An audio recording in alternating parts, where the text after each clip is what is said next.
Hey guys, thanks for tuning in to this early afternoon episode of Astros Baseball. We're going to give you some updates on spring training. We got Espada updates. Who's going to start the first game on Saturday? Of course, Bregman and Tucker. Are they ever going to get extensions? The hitters got to see Hader for the first time. And then we got the Brook Gates stat of the show. Everybody's here today. Steffi, Wally, and Ryan. How's it going, fellas? And lady. Good. I was like, yeah, fellas. And ladies. And ladies. That can be Going? pretty general, in Yeah, today's exactly. pretty general greeting. Yeah, going pretty good. Just workday stuff. Took a lunch break for the show, so thriving today. Thriving. Yeah, doing pretty good here, hitting it. The swelling on my lip has gone down, so I don't look too lopsided anymore. But glad to be here with you guys in our little early afternoon pod. It's early morning for me. It's true. Mr. Night Shift. I got up an hour early. All right, so let's get going. Espada morning updates. I'm telling you this, folks. The more I see these guys interview Joe Espada, the more I love him. I love how he just tells you like it is. He said Alvarez looked good in drills, and he will start playing earlier than he has in past springs. We'll get to see Jordan earlier. And also, he said JV played catch yesterday and feels good. I don't know, how good that progress is or whatever, but he also said, I want Jeremy Pena to come to the ballpark knowing where he's going to hit. And he also changed his batting stance. So we have all three of these. So let's start with Steffi on this first question. What do you think about the morning updates from Joe Espada? Honestly, like you said, it's so nice to have a manager that is just very out there, very upfront with the things that are going on with the team. Definitely a different vibe from Dusty last year, because HIPAA. But and granted, I love Dusty a ton, but it's definitely a different type of managerial style, and you're seeing that. And I'm sure for the guys, it's gonna pay dividends in the ways that they're going to know what the game plan is, and it's going to be all laid out on the table. And it's going to take the pressure off of them to then have to answer questions too, if he's the one already giving those updates. So I love that. I'm excited about it, and excited to hear everything going on in spring training already. It's a refreshing take. Again, like Steffi said, nothing against Dusty, but to not have to hear about stories from 1876 and stories about HIPAA and dancing around. It's refreshing to have a manager who comes out and says, this is what's happening, this is what we're working on. I'm not going to stonewall the media and the fans, and kind of just give them what's going on. So yeah, I love to hear that he's very specific in the things that he's bringing to these morning meetings too. I think that's really nice. It's not that fans are necessarily entitled to information. I think there's a lot of people out there that are like, oh, fans aren't entitled to anything. But to hear him come out and address some of the concerns that fans may have, and JV's throwing a bullpen session, and Pena, yes, he's going to look different when he's up there at the plate because he's working on different mechanics and a lot of those things. And it's just really comforting. And it gives the media something positive to write about, as opposed to having to just make up stuff because they're not getting any information from the manager. So I love it. I think it's great. I think it's interesting. You can tell Espada is new in his job. He's very upfront. He's very enthusiastic. He's letting everybody know what's going on. And it's going to be interesting to see if he's this candid when they go to a 3-game losing streak or lose 4 out of 5, because everybody's happy and everybody's upbeat in the spring. And when they start getting the real hard questions about why'd you do this and why'd you do that, also saying we're going, let's use Pena as an example. So you start Pena hitting second.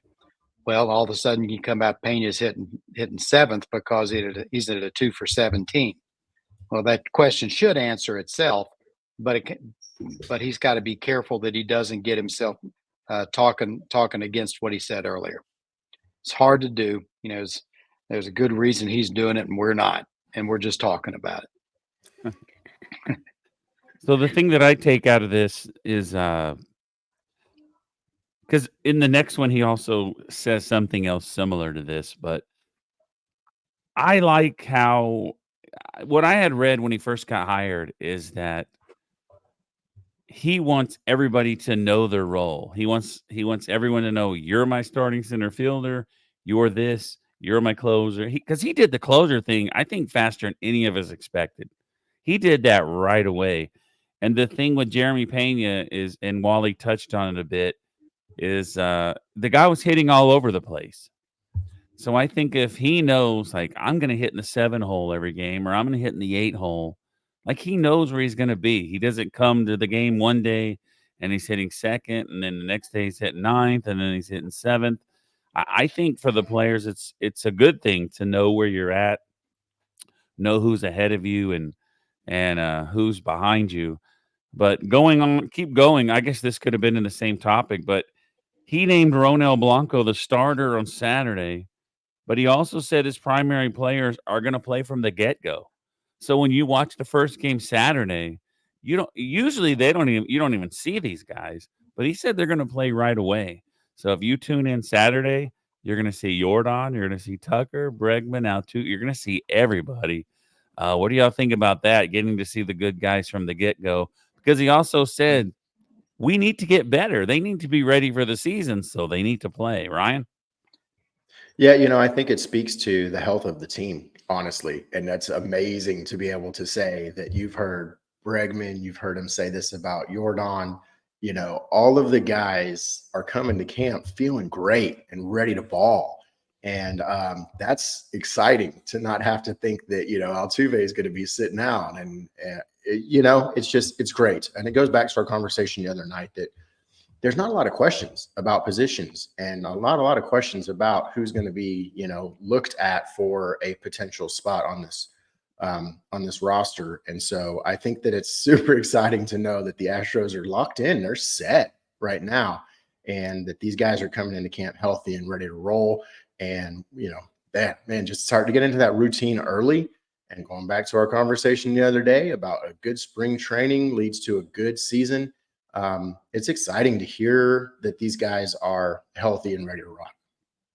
Yeah, he took special time to talk about Blanco last year doing his job. At the end of his morning wrap up, he said Blanco did his job and did a good job. One thing he also talked about when we're talking about positions is someone, I think it was Chandler Rome, asked him about first base and how first base was a little bit, for lack of a better term, thin. You've got Dubon, you've got Gray Kessinger, you've got Singleton. The team is set, but if they're going to go out and make a low grade move, wouldn't surprise me at all to see them to get somebody who can be a true first baseman that can fill in for Abreu, because he talked about Abreu getting more rest. He talked about his back feels better. It sounds like his back, and he talked about him getting more rest days, being more in the DH. CJ Cron's out there. I'm not saying CJ Cron is the guy you go and get, because he's kind of a one-trick pony. But if you're looking for that type of a person who can come in and give Abreu a break, that type of person might be someone out on the free agent market they can go get and build that depth. Yeah, I think I'm definitely excited to see the starters right off the get-go. And again, to Ryan and Wally's points, there's just not a lot of question marks this year, and that's exciting. Bringing back a team that, was one win away from the World Series again, it's incredible to see. So having that whole squad back, having them getting reps early, getting in games right off the bat, I think is going to be really fun. And especially for the fans that are going to be out there, the people who go in the beginning of spring training kind of know the deal usually. They know, like, okay, we're probably not going to see the big guys, but to see them right off the bat, I think is going to be not only exciting for the team, but for the fans that are out there too. Yeah, I think it can only help get them ready. One thing you talked about, and you say it being one game last year, when you look at where the Astros have been since 2017, okay, I think that in total, They are 3 games away from being in 7 straight World Series. They lost 4-2 in 2018. They lost 4-3 in 2020, and they lost. Well, so it'd be 4 games in 7 years, and they would have been in 7 straight World Series. That's pretty amazing. To go back to Blanco real quick, if there's any guy that's on the fence right now, it's probably Ronel Blanco. And for him to get the first start probably sets him up to be seen a bit more during spring training, which probably is a little strategic on Espada's part. So it's fun to see that there's a little bit more thought behind some of this. Not that there wasn't before, but you can see Espada's gears turning and working by saying, hey, we're going to start Blanco and give him the first look. Probably gives him the most opportunity to get enough starts over the spring training and over camp so that they are pretty sure whether or not he's a guy that's going to go up with the big club. Yeah, when I saw Ronel Blanco get the start for game 1, I was like, I forgot about that guy.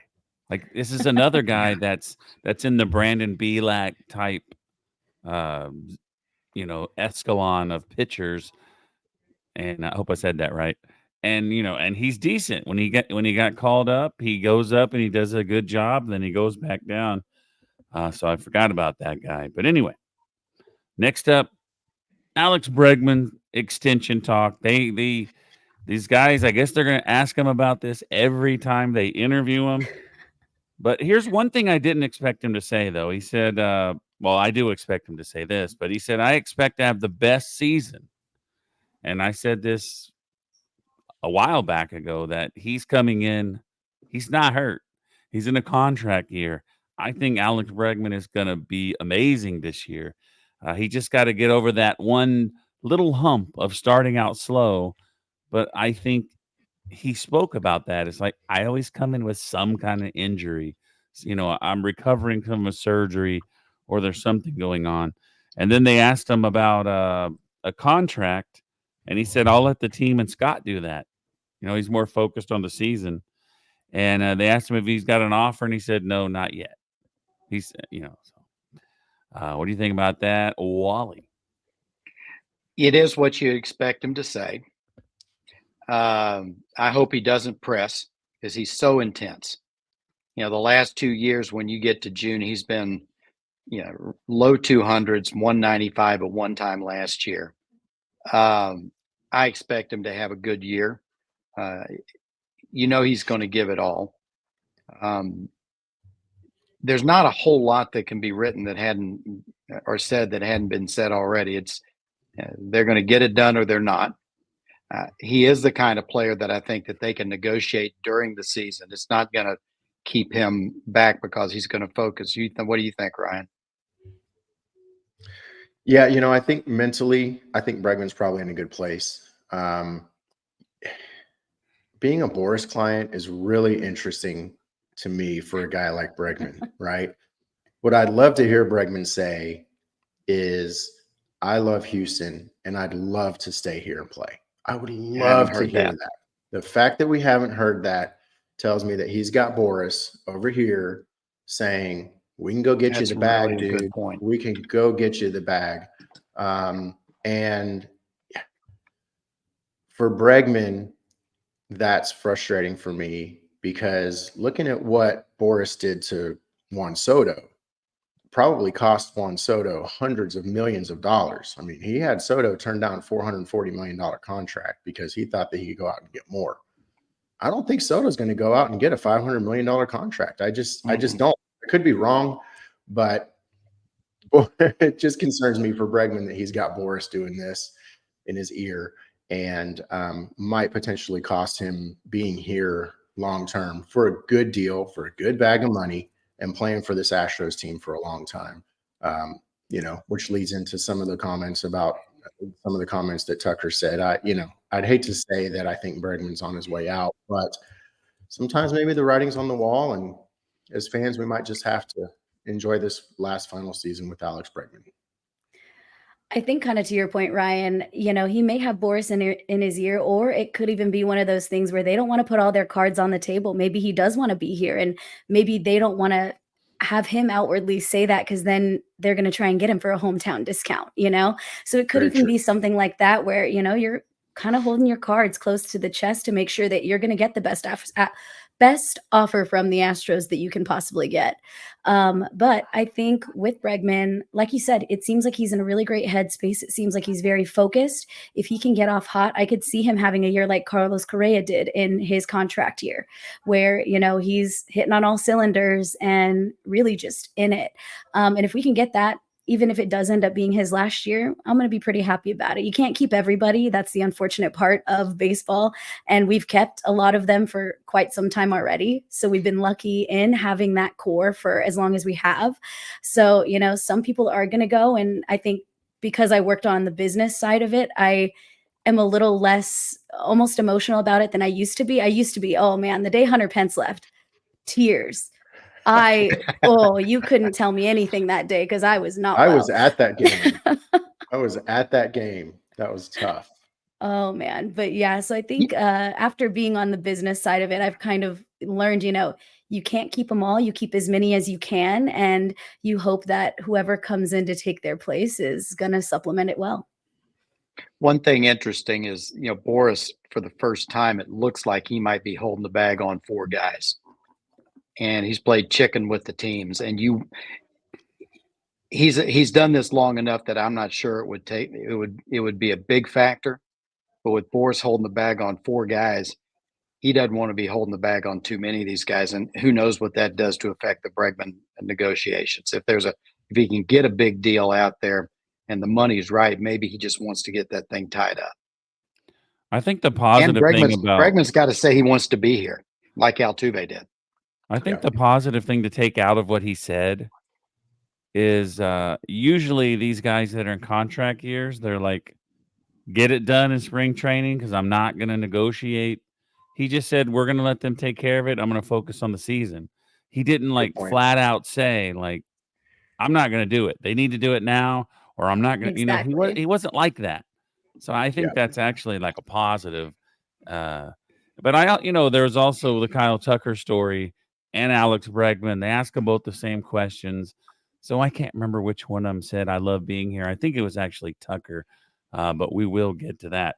So our boy, Josh Hader, threw approximately 30 pitches, and he threw to Alex Bregman. He threw to JP3 with his new batting stance and John Singleton. Alex Bregman said, Hader looks great. John Singleton said, a lot different than what I expected. Seeing him on TV is different than seeing him in the box. I wonder if Singleton says that to a lot of people. And then JP3 said, I am glad he's on our team. Steph? I mean, you just get excited about Hader. I think it's going to be amazing having him on this crew this year. I know MLB posted about him and so many comments just, about him being really the best reliever in the game right now. And I think that's accurate. And to have him, again, joining a bullpen that was already so solid, I think is just going to be an amazing thing for us this year. And I'm excited to see what he does. And, but man, he was throwing heat. It was fun. It was fun to watch. He's throwing some good breaking pitches too. Yeah, absolutely. And if you can get Hader better, like if that's even a thing, there was video of him throwing his bullpen session. And he'd throw a pitch and he'd walk back behind the camera and look at the iPad with Josh Miller. And he, you could see him, he's talking about gripping the ball and the spin and all. If you can make Josh Hader better, because our pitching coaching staff is ridiculous. Insane. It's going to be something to have this guy here. And now that he knows that he has a long-term deal, which was one of the things that he said during interviews, he's like, before I was managing my time because I was waiting to get my long-term deal. Now that he's got this long-term deal, what's the potential of this guy not just being the closer, but coming in and throwing 2-inning closers? Man, yeah, watching some of that action in live BP it's exciting to have Hader here for sure. Listening to Hader talk, do y'all get the feeling that Hader wishes he'd never been traded? Probably. He said he came here to win. Yep. What a trade that was. I don't want to think Yeah. about it. Yeah, that everybody's got a dog, and that was Luno's. Yeah. Everybody. All right, so let's go to Kyle Tucker. This is almost our final topic of the day, folks. He said that there have been extension talks, that they have talked to him, but he has no offer. So I guess they're like, hey, we want to extend you, but we haven't given you an offer yet. He said, like I said, we're always open to have those conversations, whether it happens now or later. So I think where he's sitting, he understands he has another year left after this, and Alex Bregman is probably the priority right now. He said obvious, but he did say obvious. I'd rather not prolong it. I don't want to prolong this. I'd rather get it over with. I look forward to the season and going on another World Series run. I think he said that we have the best. He thinks they have the best team. He thinks they're really good. He said he wants to work on his fielding, make sure that he throws it to the right base, to make sure he throws it the right path, and also on his base running. He wants to be consistent at the plate, and he doesn't want to chase, and he wants to do damage with his boy Jordan, Damage Incorporated. So I think it's cool that Tucker. They asked him about the extension. I think they asked him about his batting gloves, but I didn't get the end of that. But he's talking about an extension, and he's talking about I want to get better. I want to get better throwing. I want to get better stealing bases. This guy's a second team All MLB, and he just talks about getting better. That's pretty awesome, Ryan. Yeah. What's not to love about Kyle Tucker? Obviously, it's great to hear that he's willing to say, yeah, we've had some talks, right? And wanting to get it done sooner rather than later is very encouraging. I would have to think potentially that Kyle's brother Preston is maybe giving him a little nudge every so often, saying, if you get a good one, take it. If you get a good one, take it. Because if you remember what happened to Preston, he had $150 million contract offered to him as an extension, and he didn't take it. And literally 3 weeks after he didn't take it was when he had his concussion and hurt himself. And he's still dribbling around in the minors now. So He's never the same. he's never the same. And I have to think that Kyle is He's in got Double that A. in the back of his mind. Yeah. Or Is he there you go. really? I either went and saw the Missions play, and he was on the other team, or maybe it was Sugarland when I went to go Yeah, watch I don't know Luke play. I don't know Yeah, exactly where he is. He's done some overseas stuff, and then I think he played in Korea, didn't he? I think so too. Yeah. Yeah. So, I mean, Yeah. you have to think that that's in the back of Kyle's mind and thinking that, man, if I don't have to prolong this and I can get my guaranteed bag, I might just have to take it at first opportunity. And so that may open his mind a little bit more to hearing out what the Astros have to offer if they're willing to come to the table, which I've said it for years. Kyle Tucker, if he decides to stay, will be the longest and most expensive Astros contract ever written. Yeah. Yeah, I think honestly, I almost felt like Tucker would be one of the first ones out the door. So to hear him saying all of this stuff is definitely super encouraging. It makes you excited to have him here long term.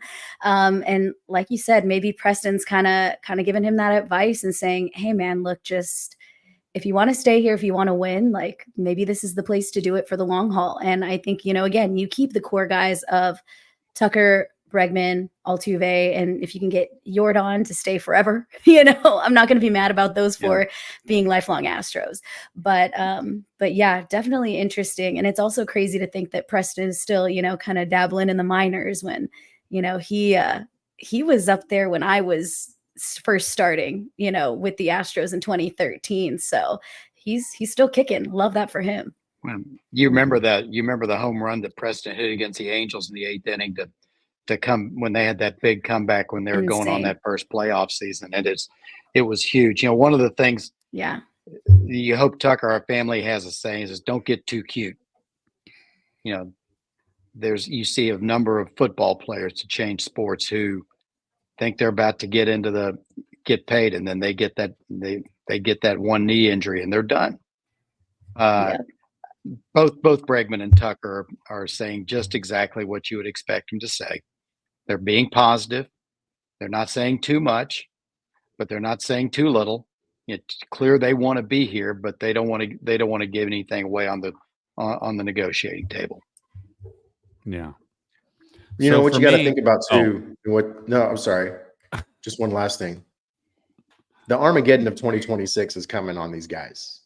And I think for both players and managers, it's a lot closer than some of us may appear to this new collective bargaining agreement that they're going to have to, negotiate. And the possibility of another lockout is there. I think some of these guys might be a little anxious, even owners, which is why, some of these Boris guys are still sitting at home unemployed right now. I think that there's just a lot of anxiety really looking ahead the next few years to that.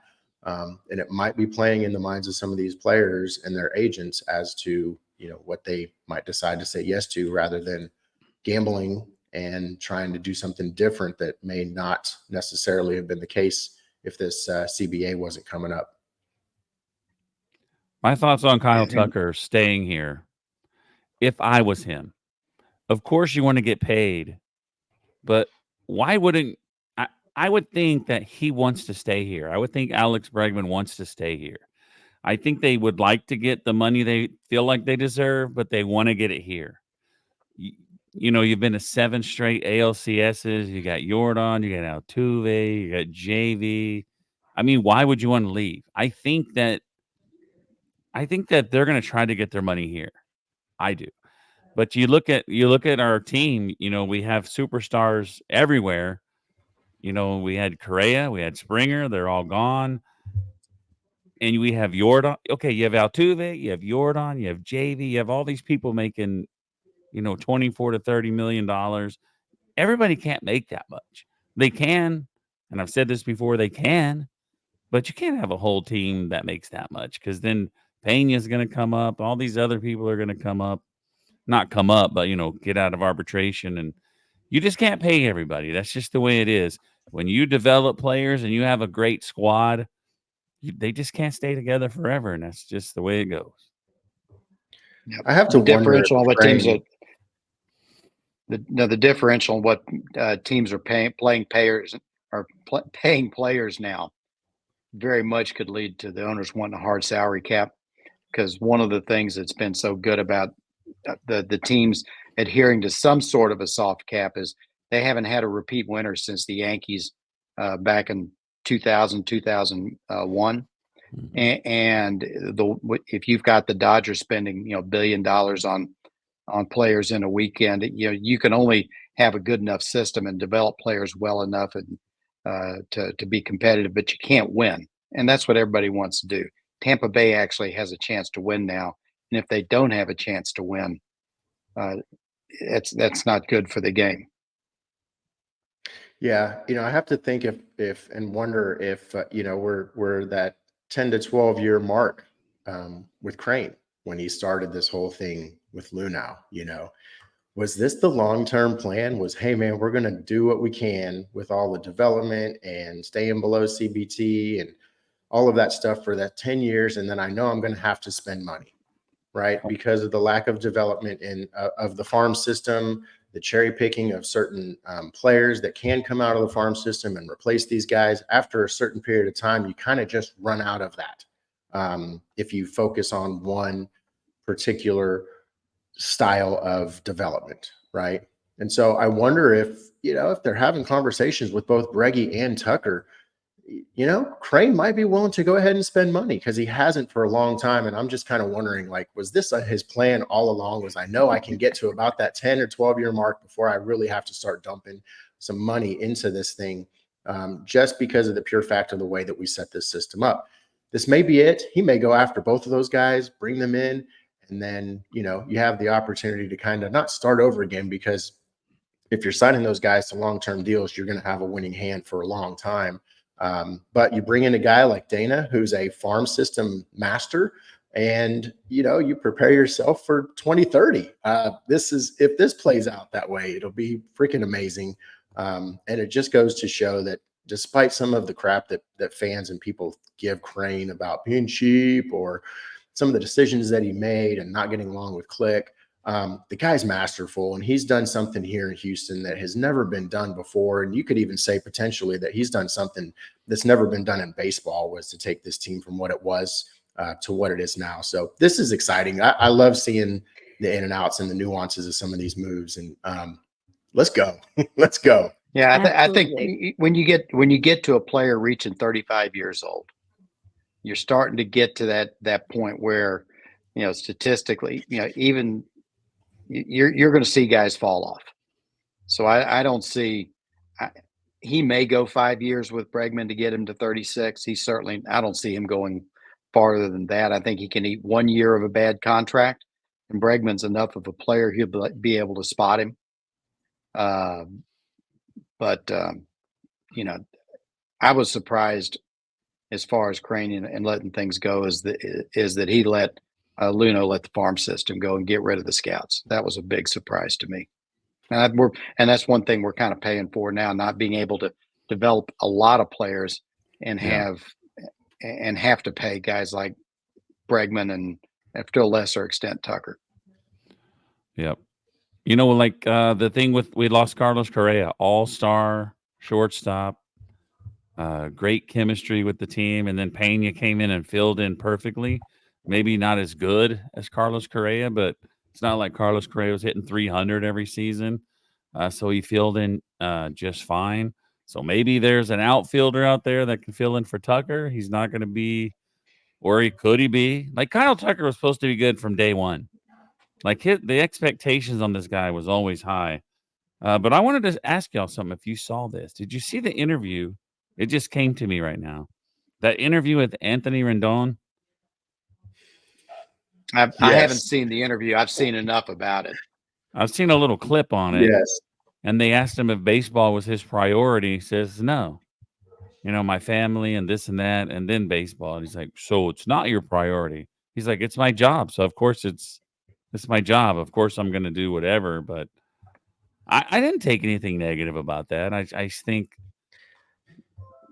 he just said his family comes first. So, Yeah, I'm torn, I guess. I mean, he's made his bag, right? So some people will say, well, if it's your job and that's how you provide for your family, it should be top priority. But he's already made his bag. Like, he's already signed the guaranteed contract. He's getting the money. What sucks is that he didn't say my priority is to fulfill my obligation for the money that I'm being paid. I feel like maybe that would have been a saving grace for him in that whole interview and in that whole conversation that he was having with the reporters, because, coming out and saying it's not my top priority, but my family and my faith is, okay, that I get it. Like I can give you that one, but to come in here and say this team is paying me. And so, yes, it's a priority of mine to live up to my side of the obligation. I would have loved to have seen a little bit more of that from him, but it was interesting. He's getting a lot of flack for it. Maybe it's because he's with the Angels. The sad thing is, boy, the MLB radio was ragging on the Angels today. Boy, that on Power Alley. I don't know if y'all heard it, but they were all over the Angels, and it's true. What an awful organization. He could have shut everybody up with one sentence and say, guys, I know I've only played at most 58 games of a season since I've been here. My goal is to play 160 games and be the best player that I possibly can. Yeah. Okay. Then you take all the rest of that away, but he didn't. He made it to where he was just taking the bag and not really caring how his performance was. That's the way he came across. I will say, though, some people are just really awful interviewers. And you see that with certain people that have social anxiety, some of these guys that maybe they just don't know the right thing to say. And so they're saying the best thing to their ability to try and say, hey, like baseball is my job. I'm going to do my job. But some people just don't know how to say it right, and people are going to pounce on that every chance they get. So, I want to give grace just because I know how to talk and I feel like I could probably do a good interview. Doesn't mean everyone else has that skill. And baseball players are definitely no different. Are you saying that Zach Greinke may have been Rendon's interview coach? Hey, we don't know. Yeah. Side hustle. The Zach Greinke interview class. If you ever get a chance to read there was an article in The Athletic last year. If y'all don't get The Athletic, I highly recommend it. And they talked about all the players on the Royals at that time, and they all just said, "Give me a Zach Greinke story," and it is just I read is that one. funny, It was incredible. funny beyond funny. Like, what a great dude who just does not know how to be social, and that's okay, and everyone loves him for it, you know? Oh, His man. story about dogs I and miss him cats, so and it much. says he doesn't like dogs or has cats or something like that. It was hilarious. And the teams that he plays for buys into it. You remember when Oh, the Astros all 100%. dressed up in their fishing gear on that one? Yeah. Like, I think my favorite it Zach just Greinke goes to moment show what a was great when guy. he went to sit with all of the cardboard cutouts in the Yeah. stands. And then the other day where he was doing yoga on the field during the middle of a game, was just like sitting on the floor outside Yeah. the dugout. Oh man, I miss that guy. What a Yeah. great dude. He also had the avocado, the guacamole story from Yeah. Chipotle. He's like, guacamole used to be this much, now it's this much. Now I love the guacamole, but I'm not gonna get But the I'm not gonna guacamole. buy it. Like, he's crazy. All right, folks, He's it is nuts. time for the Brooksgate stat of the show. I love giving this guy credit. I Yes. told him we're doing that. We steal his material for the podcast, and he seemed very happy about it. So this is the one I Didn't saw want a today. royalty. This is one that I saw today, and hopefully you didn't see it because we're going to play a little game. See if you can name these players. So his post today was consecutive years with a different starter on opening day at a position. So 17 years, for 17 years, and it could be the same player like in different seasons, I believe, but 17 years in a row, the Giants have had a different left fielder start opening day.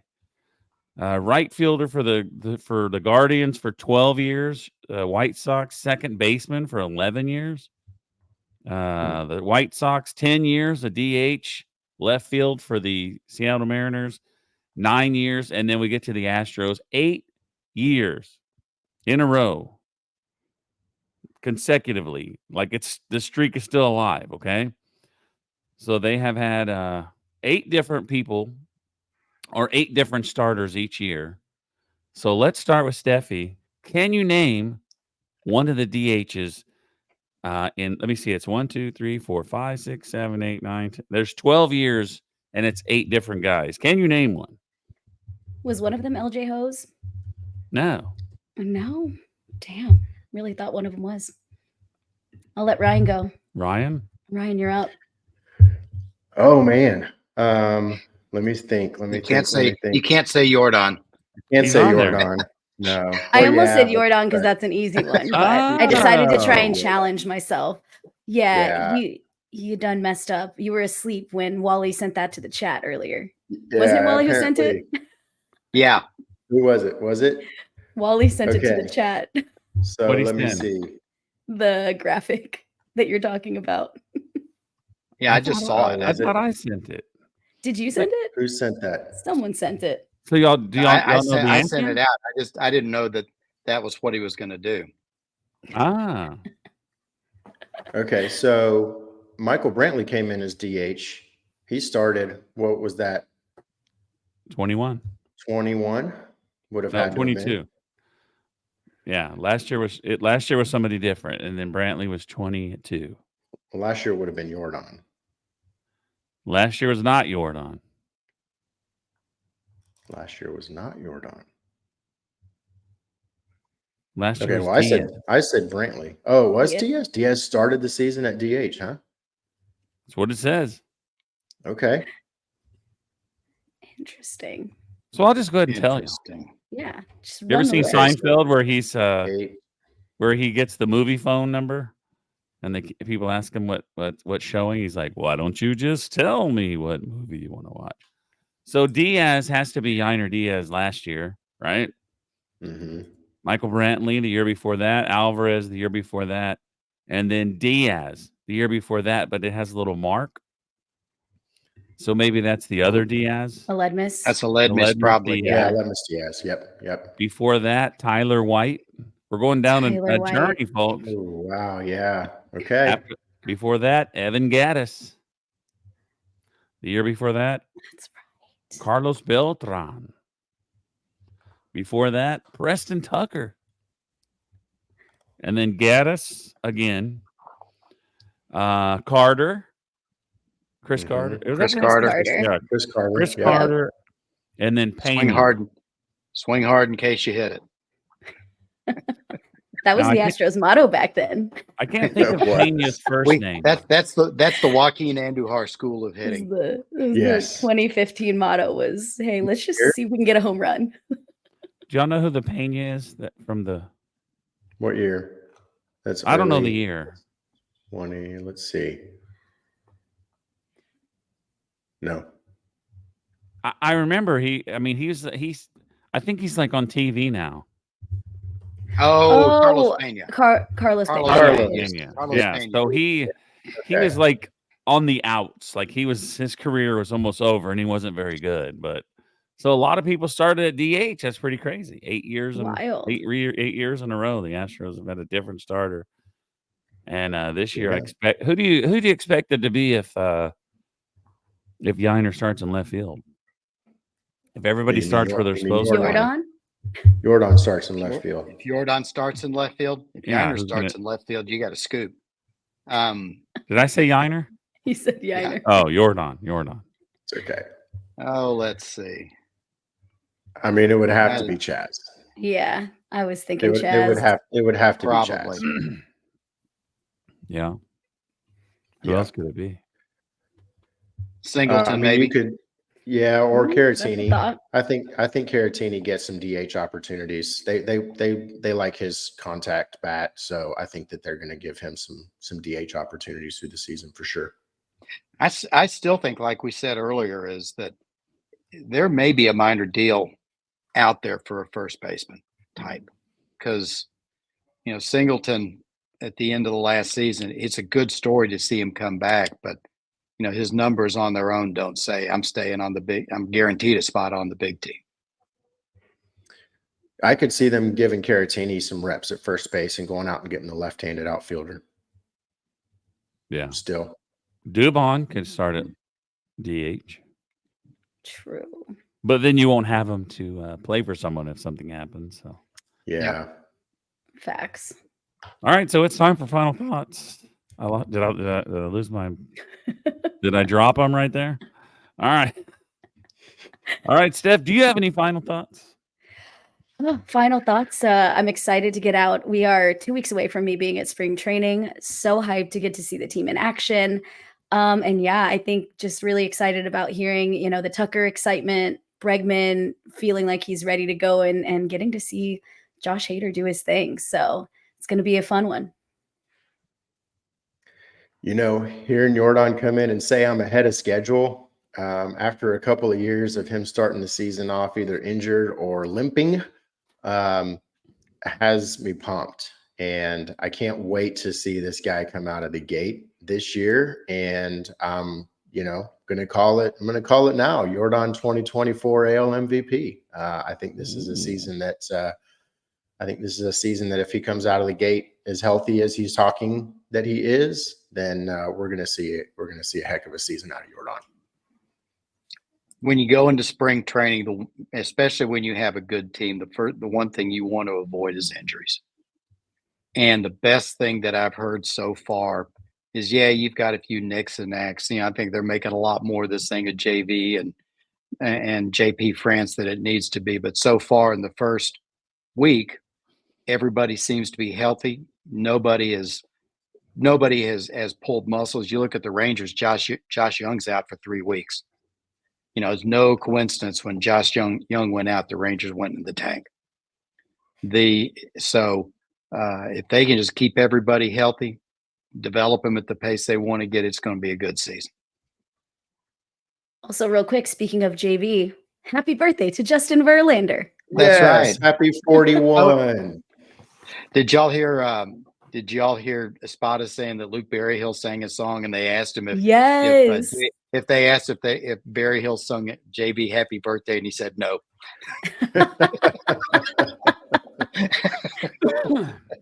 You know, I saw that story that someone had posted about Luke Berryhill, and then I think McTaggart was It talking was tags, yeah. about his Mhm. song or something, and then there was this dude, a troll. Of course. It was like, oh, he's just playing music so he can get DFA'd, and I'm like, the dude's a non-roster invitee, Mr. 2023 champ. You know, like, do you even know anything? He's a non-roster invitee because of course he's going to start in AAA. He's not, because they're like he's not even going to make the roster. Of course he knows that. Who He's doesn't know aware. that? Why do you think he's singing music? Yeah. Oh Lord, gotta He love it. will. He's one of the people I expect to put an Astros uniform on this year. I hope so. I love it. I really do. Salazar's fallen off the face of the earth, though, too. Remember, you got Salazar out there. That was something that They never don't should even have mention happened that last guy. year. I think he was just somebody because they didn't want to start burning people's. They didn't want to burn people. Yeah, I they can't didn't. think of They what it's didn't called. want to burn. Didn't want to bring Lee up, and they said he wanted to make him play every day. But They didn't you want to know, burn that's people's just options, right? yeah. Probably. Well, that and they knew that Corey Lee was a trade piece. They didn't want to put miles on him. Yeah. Didn't want to show what he couldn't do. Well, that and they wanted to keep him. They wanted to keep reps on him down in AAA. So understandable, but yeah, Salazar is something that never should have happened. He's Hey, like he got a hit. the third string catcher. Of course, you're not important. All right. That's it, folks. That's all we have. I think the show went a little longer than I thought it would because we were cruising along and then it slowed down a bit, but it was a good show once again. The whole crew was here. Pod crew up. #pod crew. But anyway, for Steffi, Wally, and Ryan, thanks for tuning in. And we'll see you next time on Astros Baseball. Bye.